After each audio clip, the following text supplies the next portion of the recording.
중국의 코로나 제로 정책으로 인해 도시 봉쇄가 지속되고 있습니다.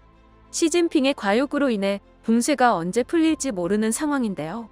빠르면 올해나 내년에 풀릴 것으로 예상하기도 합니다. 하지만 전문가는 시진핑의 사면임과 중국의 코로나 대처 방안을 근거로 빨라야 2024년에야 위드 코로나를 시행할 것으로 분석합니다. 상황이 이렇게 되자 중국 시민들이 중국을 떠나 외국으로 떠날 준비를 하는 모습이 포착됐습니다.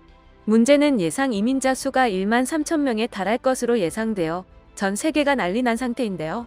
공교롭게도 이웃 나라인 한국이 중국 이민자를 효과적으로 막을 수 있을 것으로 분석하는데 이게 어떻게 된 일인지 자세히 알아보도록 하겠습니다. 최근 중국의 트렌드로 떠오르는 키워드는 바로 도망입니다. 2020년에는 혁명이라는 사회제도가 오히려 감시 통제만 늘어나자 혁명 퇴행이었고 2021년에는 최저생계만 돈벌이하고 나머지는 대충 눕고 살자는 의미인 탕핑족이었습니다. 2022년은 시진핑의 제로 코로나 정책 고수로 인해 대도시가 정부 통제에 사로잡히자 차라리 마스크도 다 벗을 수 있는 외국으로 도망가자는 런이 대세인데요. 중국 광둥성 선전시의 한 남성은 시진핑 타도 개혁 개방 사수를 외치다가 공안에 끌려가는 모습도 있었습니다.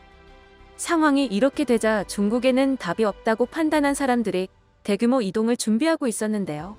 그러자 벌써 우려가 발생하고 있었습니다. 실제로 중국인들은 다른 나라에 이민을 가서 그 나라의 문화를 박살내거나 범죄 행위를 일삼자 전 세계가 신음하고 있습니다. 중국 이민자 문제는 한국도 피해갈 수 없었는데요. 외국인은 부동산 투자에 대한 규제가 없다는 것을 악용해 중국인들이 한국에 와서 부동산을 싹쓸이해 가기도 했습니다. 상황이 이렇게 되자 전 세계가 중국 이민자에 대한 규제를 내놓기 시작했습니다. 사실 중국인을 막으려는 노력은 19세기 말부터 시작했는데 그게 바로 중국인 이주 금지법입니다.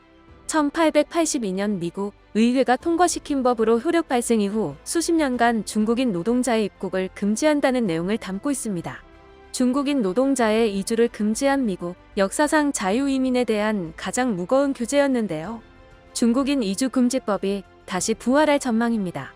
최근 미중 갈등과 중국을 바라보는 시선이 좋지 않자 중국인 입국을 까다롭게 할 것으로 분석됩니다. 실제로 미국은 중국인에 대한 비자 발급을 어렵게 만들었고 여권기한 제한을 더 줄이기도 했습니다. 하지만 중국인들의 이민을 쉽게 막을 수 없을 분석인데요. 중국 이민자들의 경제 규모는 약 84조 원으로 경제적 가치를 무시할 수 없고 중국인 이주를 막을 수 있었던 과거와 현 상황이 매우 다르기 때문입니다.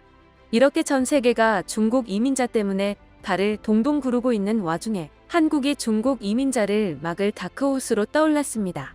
한국은 다른 나라가 중국인을 배척하는 방법과 다르게 기존에 있던 중국인들부터 쫓아내려는 모습인데요. 기존 한국은 국내에 머물던 중국인들에게 여권 유효기간이 얼마나 남았든지 간에 체류기간을 보장해 주었습니다. 하지만 이 제도가 사회적인 문제로 떠올랐고 지적받자 중국인이 체류기간을 연장하려면 무조건 여권상의 유효기간과 같은 기간을 주게 되었습니다. 쉽게 말해 여권의 기간이 3개월 남았다면 체류기간도 3개월만 부여하는 것입니다.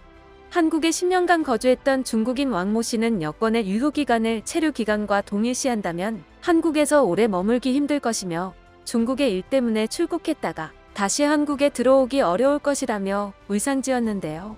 만약 이렇게 된다면 굳이 어렵게 이민을 막지 않는다고 된다는 분석입니다. 실제로 중국인들이 한국에 이민을 쉽게 오더라도 오래 머물지 못해 결국 불법 체류자가 되거나 다시 중국으로 돌아가야 할 처지가 되는 것입니다.